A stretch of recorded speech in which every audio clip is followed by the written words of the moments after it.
ಹೌದು. ಪಾದಯಾತ್ರೆ ಮಾಡ್ತೀವಿ. ಬಿಡದಿಯಿಂದ ಇಲ್ಲಿಂದನೂ ಮಾಡ್ತೀವಿ. ಎಷ್ಟು ದಿನದ ಹೋರಾಟ ನಿಮ್ದು? ನಮ್ದು 2 ವರ್ಷ ಆಯ್ತು ಇಲ್ಲಿಗೆ.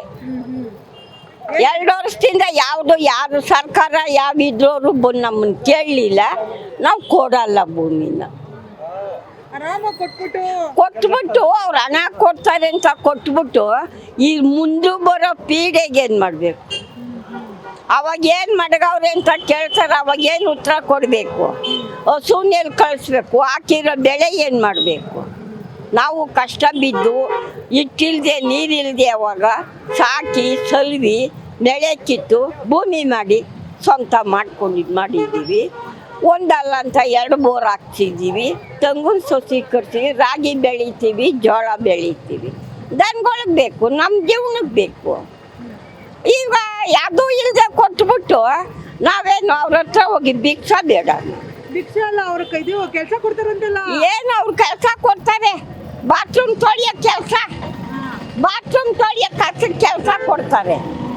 ಆ ಕೆಲಸ ಯಾಕೆ ಬೇಕು ನಮಗೆ? ಅಯ್ಯ, ನಾವು ರೈತರಾಗಿದ್ದೀವಿ, ಒಣಗ್ತೀವಿ. ಕಾಲದಿಂದ ಅವ್ರು ರೈತರಾಗಿನೇ ಒಣಗ್ತಾ ಇರೋದು. ಇವತ್ತೇ ಏನು ಒಣಗ್ತಾ ಇಲ್ಲ. ಈಗ ನೀವು ರೈತರಲ್ವಾ? ಬೆಳೆದಕ್ಕೆ ನಿಮ್ಮ ದುಡ್ಡು ಇರುತ್ತಾ?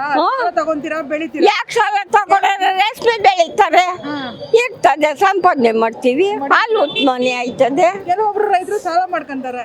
ಯಾರೋ ಮಾಡ್ಕೋತಾರೆ, ತೀರಿಸ್ಕೋತಾರೆ. ಸಾಲ ಮಾಡೋಕ್ಕಿಂತ ಮೊದಲು ಬೇಡ ಬಿಡು, ಕೊಟ್ಬಿಟ್ಟು ನೆಮ್ಮದಿಯಾಗಿ. ಬೇಡ, ಕೊಡೋದು ಬೇಡ. ಸಾಲ ತೀರ್ಸೋದು ಗೊತ್ತು, ಬೆಳೆಯೋದು ಗೊತ್ತು. ಆ ಜಮೀನು ಬೆಳೆ ಬೆಳೆದಕ್ಕೆ ಯೋಗ್ಯನೇ ಇಲ್ಲ ಅಂತ ಹೇಳ್ತಾವ್ರೆ. ಬಂದು ಹೋಗ್ಲಿ, ನಡಿ ತೋರಿಸ್ತೀನಿ ಭೂಮಿನ. ಅವಾಗ ಅವ್ರಿಗೆ ಕಿಮಾರಿ ಆಯ್ತದೆ. ನಡೀರಿ ತೋರಿಸ್ತೀವಿ. ಏನೇನು ಬೆಳೆದಿದ್ದೀರಾ ನೀವು?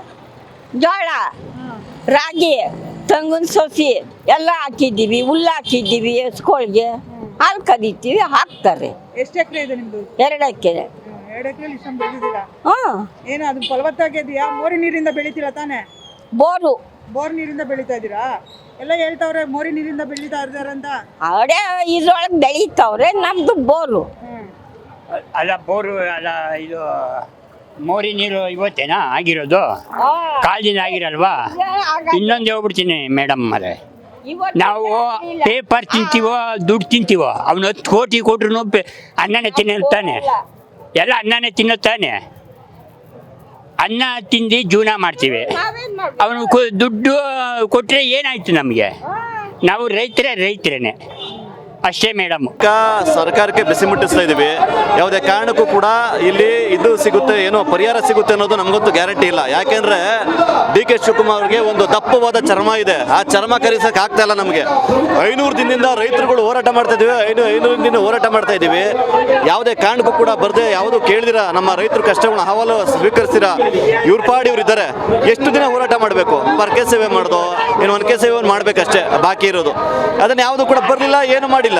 ಅದಕ್ಕೋಸ್ಕರ ಪಾದಯಾತ್ರೆ ನಮಗೆ ಪ್ರಜಾಪ್ರಭುತ್ವ ವ್ಯವಸ್ಥೆಯಲ್ಲಿ BJP ಮತ್ತು JDS ಸಂಯೋಗದಿಂದ ಇವತ್ತು ಪಾದಯಾತ್ರೆ ಮಾಡ್ತಿದ್ರೆ, ನಮ್ಮ ಈ ರಾಜಕೀಯ ವಿಚಾರ ಅಂತಲ್ಲ, ಇದು ರೈತರು ಸಪೋರ್ಟ್ ಮಾಡ್ತಿದ್ದಾರೆ. ಈ ವ್ಯವಸ್ಥೆಯಲ್ಲಿ ಪ್ರಜಾಪ್ರಭುತ್ವ ವ್ಯವಸ್ಥೆಯಲ್ಲಿ ಸಪೋರ್ಟ್ ಮಾಡ್ಬೋದಲ್ವಾ? ಮಾಡ್ತಾ ಇದ್ದಾರೆ. ನಮ್ಮ ರೈತರು ಮುನ್ನೆಲೆಯಲ್ಲಿ ಇರ್ತೀವಿ. ಈ ಹೋರಾಟ ಯಾರು ಬಂದ್ರು ಬಿಟ್ಟರು, ಈ ಹೋರಾಟ ಯಾವತ್ತೂ ಮುಂದಿರುತ್ತದೆ. ಯಾವುದೇ ಕಾರಣಕ್ಕೂ ನಾವು ಬಿಡೋದಿಲ್ಲ. ಇವತ್ತೇನೋ DK ಶಿವಕುಮಾರ್ ಅವರು ಯಾವುದೋ ಸೋಷಿಯಲ್ ಮೀಡಿಯಾದಲ್ಲಿ ನೋಡ್ತಾ ಇದೆ, ಮಾಧ್ಯಮದಲ್ಲಿ ನೋಡ್ತಾ ಇದೆ, 3 ಕೋಟಿ ಕೊಡ್ತೀನಿ, ಕೊಡೋರು ಕೊಡ್ರಿ, ಬಿಡೋರು ಬಿಡ್ರಿ ಅಂತಾರೆ.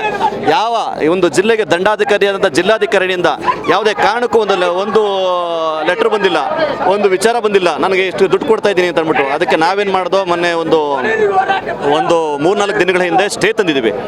ಏನು ಸ್ಟೇ ಅಂತಂದರೆ, ನಮಗೆ ಇದು ಬೇಕು, ಏನೋ ರೇಟ್ ನಿಗದಿ ಆಗಬೇಕು ಅಂತೆಲ್ಲ ಕೋರ್ಟ್ ಹೇಳಿದೆ. ಸ್ಟೇ ತಂದಿದ್ದೀವಿ. ಯಾವುದೇ ಕಾರಣಕ್ಕೂ ನೀವು 6-1 ನೋಟಿಫಿಕೇಶನ್ ಏನು ಮಾಡಿದಿರಿ ಈ ಒಂದಷ್ಟು ಕಂದಾಯ ಗ್ರಾಮಗಳಿಗೆ ಮತ್ತು ಉಪಗ್ರಾಮಗಳಿಗೆ, ಅದನ್ನು ನೀವು ಕ್ಯಾನ್ಸಲ್ ಮಾಡಬೇಕು ಅಂತೇಳಿ ನಾವು ಹೋರಾಟ ಮಾಡ್ತಾ ಇದ್ದೀವಿ.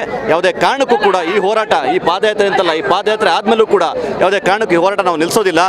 ನಮ್ಮದೇ ಅಂತ ವಿನೂತನ ಪ್ರತಿಭಟನೆಗಳಿದೆ, ವಿನೂತನ ಹೋರಾಟಗಳಿದೆ, ನಾವು ಮಾಡೇ ಮಾಡ್ತೀವಿ. ಯಾವುದೇ ಕಾರಣಕ್ಕೂ ನಾವು ನಿಲ್ಲಿಸೋದಿಲ್ಲ, ಇದನ್ನ ಖಂಡಿತವಾಗೂ ನಿಲ್ಲಿಸೋದಿಲ್ಲ.